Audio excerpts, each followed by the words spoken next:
This is a podcast by WellHouse Church, where we talk about what it's like to be a Christian Monday through Saturday, to live as a person of faith in a culture against faith.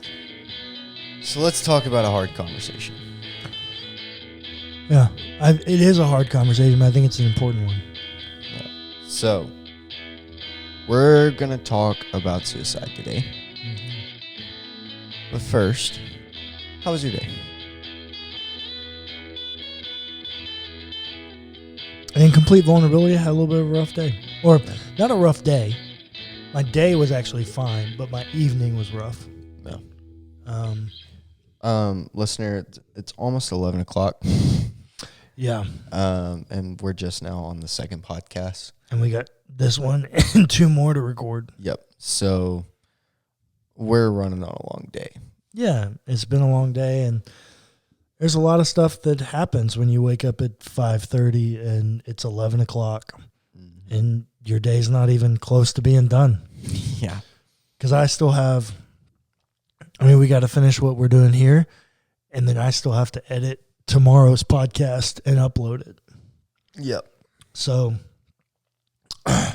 yeah, I had a bit of a rough evening. Just dealing with some stuff in myself. I'm doing some hard personal work and searching, and just had a bit of a rough evening. I get it. I had a decent day today. Good. I say decent. I would actually say it was pretty good. Good. Yeah, so I've spent last week was really hard. But this week has been a lot better. Good. I was extremely productive today. Got a lot of work done, both for my day job, which you unlock. Got a lot of work done for my day job, for WellHouse stuff, homework stuff, like extremely productive, and just boom, boom, boom, boom, boom. And then I did some extra stuff. Like I started one of those Bible Project classroom classes, which honestly, listener, if you didn't know that was a thing, go to bibleproject.com/classroom. You can get some free graduate level seminary courses. Tim Mackey is legit. He's good. And they also have some other people on their staff teaching classes too. They have some other people they brought onto their podcast. Yep. That are on their staff that I think are pretty good. Yeah. I don't agree with everything Tim says. No, not everything. But I recommend Bible Project to everyone. Absolutely. So free seminary classes, you get a certificate at the end. They're not accredited, but yeah, you could put it on your resume saying that you have the certificate if you're in ministry. Yeah. And it's free. And it's free. Do it. And it's going to be quality. That's the deal. And the platform is amazing. Anyways, I started one of those classes today, and it was a good day. Good. It was a good day. Anyways, I felt myself trying to postpone this conversation.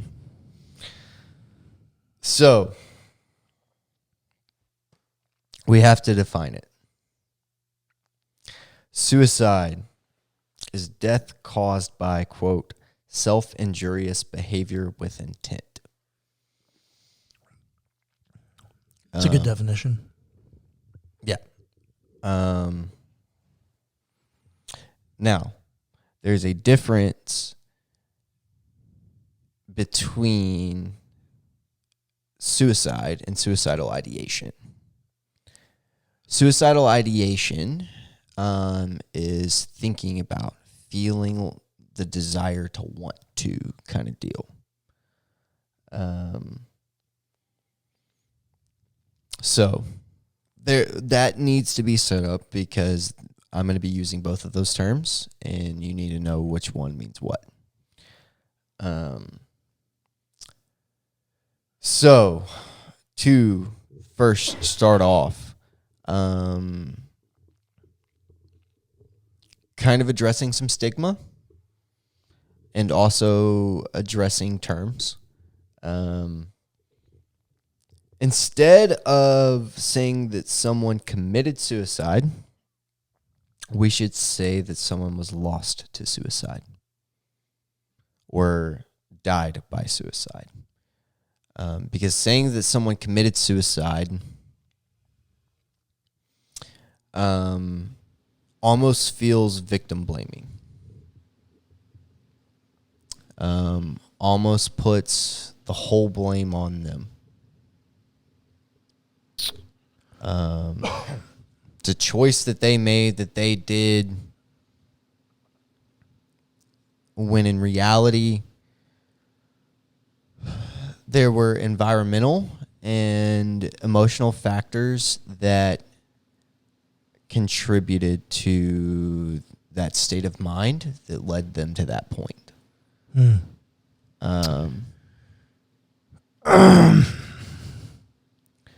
Let me say, I don't disagree with what you're saying. I don't like the language of lost them to suicide. But at the same point, I don't like the language of they passed away. Yeah. There's also the other option that they died by suicide. Yeah, that one I'm okay with. I don't like the language of we lost them to suicide, but that speaks more to my theology of death. Yeah. I don't like the language of pass away. Yeah. Because when you put it in a Pauline theology, Paul says all will pass away. Well, it's like, no, they didn't pass away. They died awaiting resurrection. Yeah. It's not like things have gone to end. So that's just more a personal thing. I'm much more happy with getting rid of saying they committed suicide in order to say they died by suicide. I'm okay with that. I don't like the language of past. That's or we fine. lost them. That's fine. I'm comfortable with that. Yeah. And this one is less common, but instead of saying that someone had an unsuccessful suicide, we say that they attempted suicide. Most people accept that language now. I've never heard someone say unsuccessful suicide. I didn't know that was a thing. It is, but like I said, like it's much less common now. But it's one of those things that like it still needed to be stated. Got you. So, non-suicidal self-injury. Historically, people like to equate to suicide. Does not necessarily mean that someone is suicidal. But it is a risk factor for it. I was thinking about, what's that guy that you sent me a video of on Instagram? He does those little mental health. Matthias J. Barker. Yes. The other day, I was watching one of his... a great account. You should fantastic. go follow. You absolutely should go follow. I was watching one of his clips on Instagram, and he was talking about depression and self-harm. And he was talking about the idea that the depression, the emotions that I feel are so intense. So what I try to do to mask that has to be equally as much, if not more than. Yep. Therefore, when I self-harm, it needs to feel as painful, if not more than, the pain that I feel inside. Which is also why it's an escalation. Yep. But just because you self-harm or someone self-harms, it does not necessarily mean that they are suicidal. It is a risk factor for suicidal behavior. Do you know the percent of people that commit suicide that also committed self-harm? No. All I know is that data suggests that they are not 1-to-1. Yeah, that's fine. I wouldn't have expected they would be. Yeah. You would be surprised, though. Most people would think that they are. So I've got a lot of data from the CDC. The CDC? The CDC. Believe it or not, they have a lot of information on suicide. Interesting. And this was all published this year, but it's all data that came from 2019. Okay. Also, listener, I'm sorry. I'm coughing. Something's aggravated my throat. It's all right. It happens to the best of us, buddy. Suicide is the 10th leading cause of death in America. Ooh. At least in 2019. This is the most recent data that I could find. How many causes of death are there? No idea. Oh, well, that would be helpful information. I don't know, though. What % of deaths annually are suicidal? Or are people committing or dying by suicide? I'm getting to that. Oh, okay, my bad.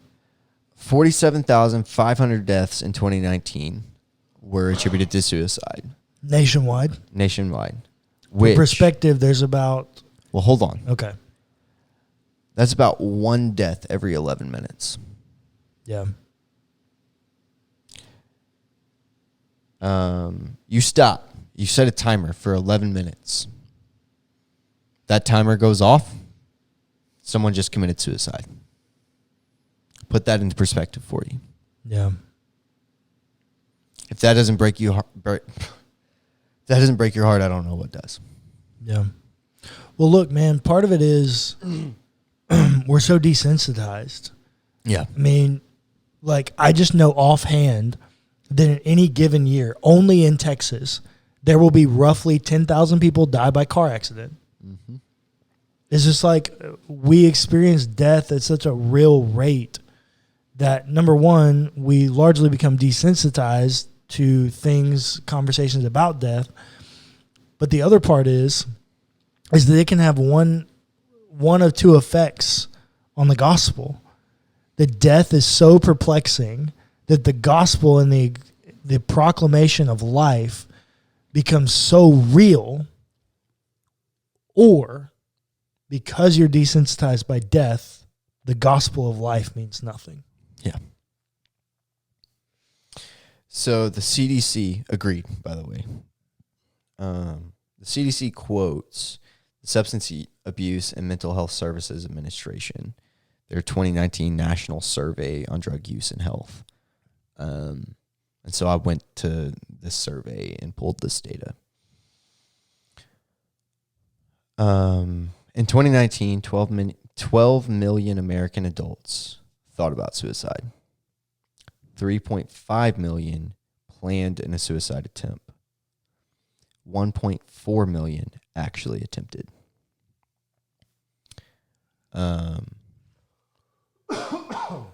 That's a lot.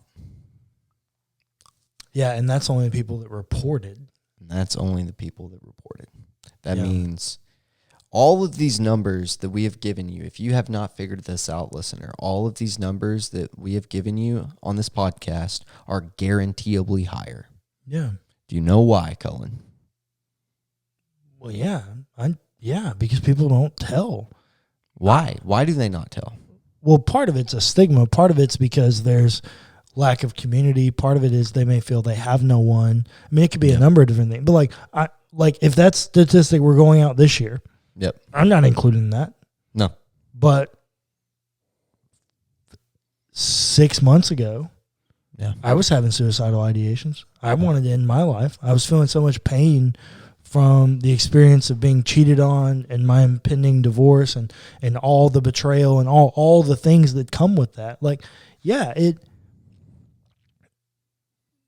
there's so much pain and trauma in the world. Yeah.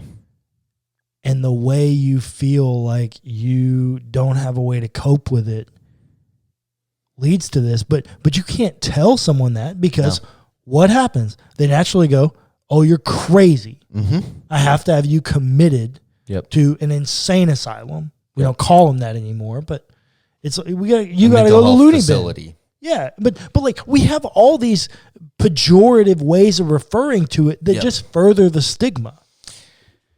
Yeah, and a part of that, and I've talked about this before, is related to a larger policy issue. Yeah. About our residential facilities for people struggling with mental health challenges. Mm-hmm. It almost feels like a prison, some of them. Which that you also have to pay to go to. Which all of that just screams dysfunction. So policymakers, if you're listening to this, which I highly doubt that you are, change that, please. It's terrible. For the love of all that is good. Anyways, moving on. I'm actually going to skip that. So the causes for suicide and suicidal behavior. You kind of already touched on this, but we're... Trauma. Fundamentally, yes, but that actually comes later. A need for escape or relief from seemingly unmanageable thoughts and feelings. Yep. Or a desire to communicate with or influence another person. Yep. For you, where do you think that you fell in that with your suicidal ideation? What do you mean? Which one of those categories? Which that is not... Ask him again? Or tell me him again? So these two categories are not all inclusive, but these are the main ones that we see. Okay.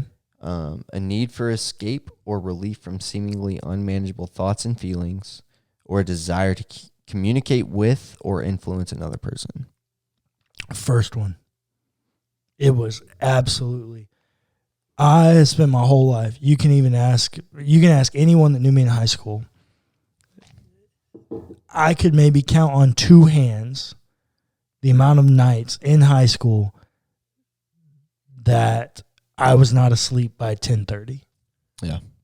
I always slept and slept a lot. When you go through very real trauma, in the moment, you cope with it however you can, and it impacts you in ways you never would have expected. For me, I don't want to be too graphic because I don't want this to get blocked for people that have like Big Brother softwares. But you can understand that me being cheated on by my wife, I was afraid of my dreams. Yeah. I could not sleep because I was afraid of the dreams that I was having that I could not turn off. I absolutely wanted to kill myself because I could not control the way my mind was tormenting me. So, not to make light of that, please don't hear me moving on as this. But that's a good segue. Go ahead. Because major depressive disorder and lots of other mood disorders are a risk factor. Yeah, I believe that. For suicide. Mm-hmm. And I was depressed out of my mind. You were. Yeah. I mean, you were there through all of it. More depressed than I've ever seen you in my entire life. Yeah. In a study from 2005, which I'm about to use some terms. If you don't remember them, it's okay. Just go back, refresh yourself, Google them. A study from 2005 shows that 57% of people that committed suicide had a depressive disorder. Yeah, that doesn't shock me. Actually, I would have thought it'd been higher. Well, you're about to get your higher number. Oh, okay. Or about to compound that higher number. Okay. A study from 2008 shows that 43% of people who committed suicide had other mood disorders. Okay. That's where you get your higher number. Yeah.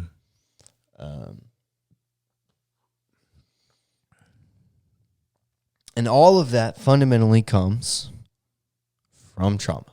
Yeah.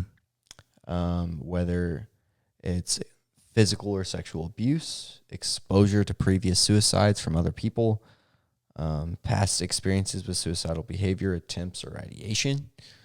Yeah. And that list, honestly, could go on. Yeah. That is what we see a lot of, and so that is what I included. Yeah. But that list is not all inclusive. This is the thing that you have to remember about mental health is it is dependent on the individual. Yep. Everything is dependent on the individual person. It is not helpful to try to generalize these things. No. I mean, the only thing that you can really generalize is trauma and the effects of trauma upon people. And not even really that. No. Other than to be able to say that trauma will have an effect. Yeah. And the way it manifests may not be there. But even down to what is trauma is relative. Yeah, but I think all of our listeners know that we feel that way. Absolutely. But everything about this conversation is subjective. To the individual. Yeah. Everything. And listener, I just realized this is Let's Talk. This is probably the first time that you've heard of my impending divorce. I talked about it a little bit yesterday on A Closer Look. I've also talked about it for the last few weeks on Pints of Perspective. You can go there and hear that story. Just for time's sake, I'm not going to tell it here, but that was all going on since the entire time we've been doing this series on mental health. And a lot of this series has been about trauma, and I've talked about my experiences of trauma a little bit without trying to be too revealing before I was ready to talk about something this impactful for me. But I've said time and time and time again when we talk about trauma is that when people experience very real trauma, they go into survival mode. You do whatever you can to survive. Unfortunately, suicide is the place you come to when survival is no longer worth fighting for. When you've reached a place where you've just decided that it's no longer worth it for me to try to fight through this pain. And so you die by suicide. Yeah. Because it's just not worth it. The pain outweighs any drive you have to live because the pain has overtaken you and you no longer feel that you can survive with that pain. Yeah. And that's just it. As terrible and desensitized as this sounds, I can only say it because I've been there. But it makes sense that when you're trying to survive trauma, that when you can't do it, you choose to end your life. Yeah. I mean, it only makes sense. I remember living at home with my parents, 28 years old, married with 2 kids, and spending almost half the time living at home with my parents.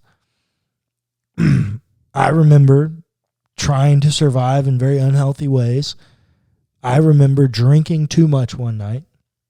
And I remember our mother sitting with me all night as I wept like a little child, saying, I have to kill him or kill myself because I can't live this way anymore.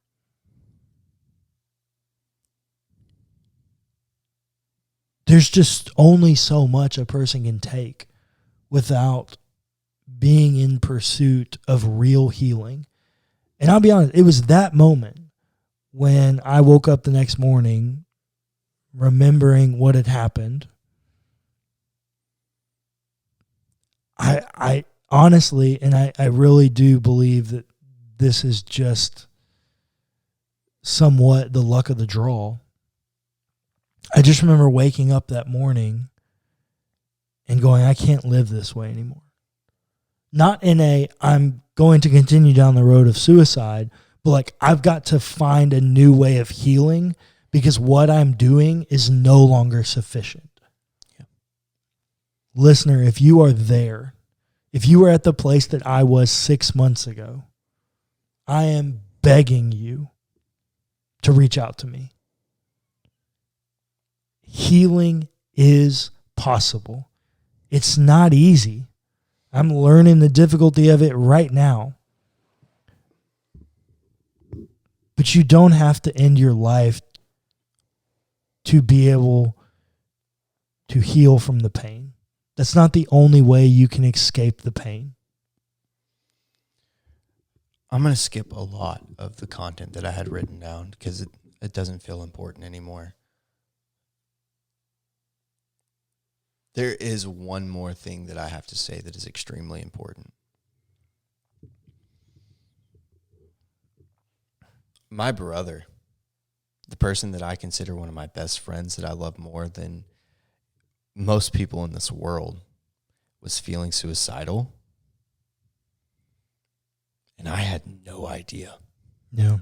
Well, that's not true. I had thoughts. Yeah. You thought that I would be there, but I had wondered if he was. And you remember us having this conversation. Mm-hmm. Yep. And when he told me that he had been, I was kicking myself in the butt. Yeah.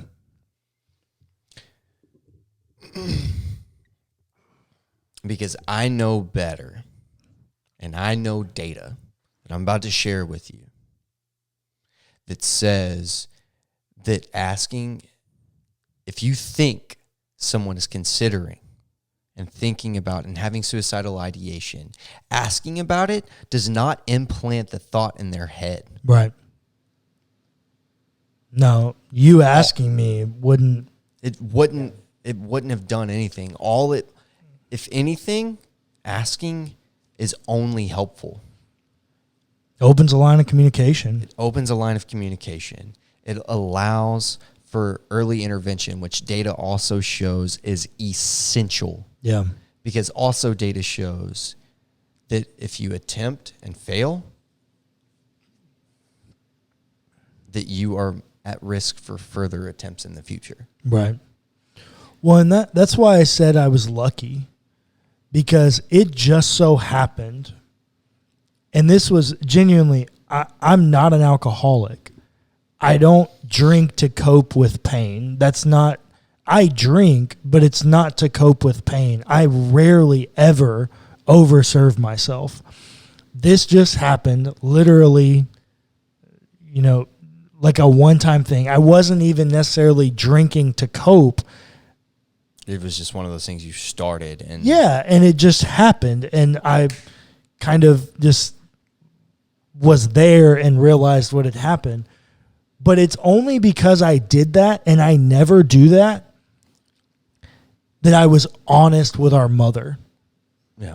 Had I not overserved myself, I don't know that I ever would have told a soul, which also probably would have put me in more danger of actually attempting it, because nobody would have known. Nobody would have known. Nobody would have known. And that's the thing that is so scary, listener. No matter what side of this conversation that you're on, whether you're the loved one or you're the person with actual suicidal ideation. Yeah.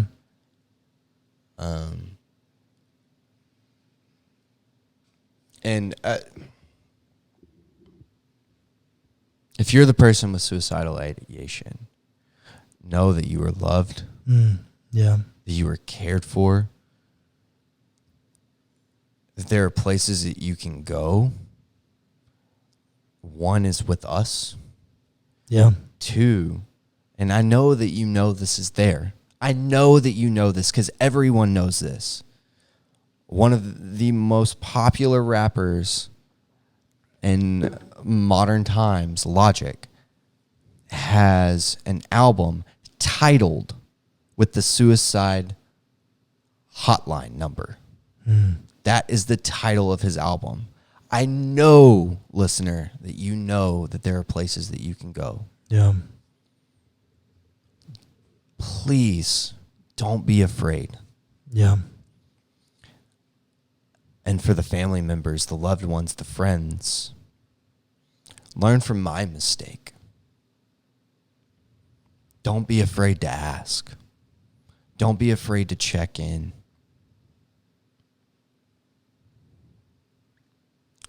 Because you might not get a chance to. Yeah. And when you put that into perspective,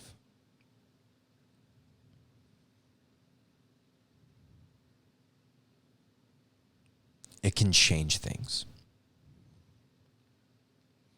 You could literally save someone's life. Don't be afraid. Because guess what?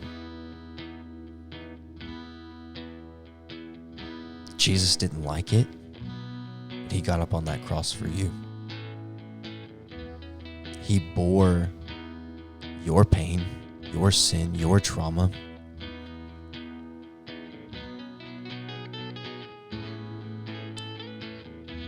If you're the loved one of someone that you think might be struggling, and Jesus did that for you, you need to be willing to do that for them too.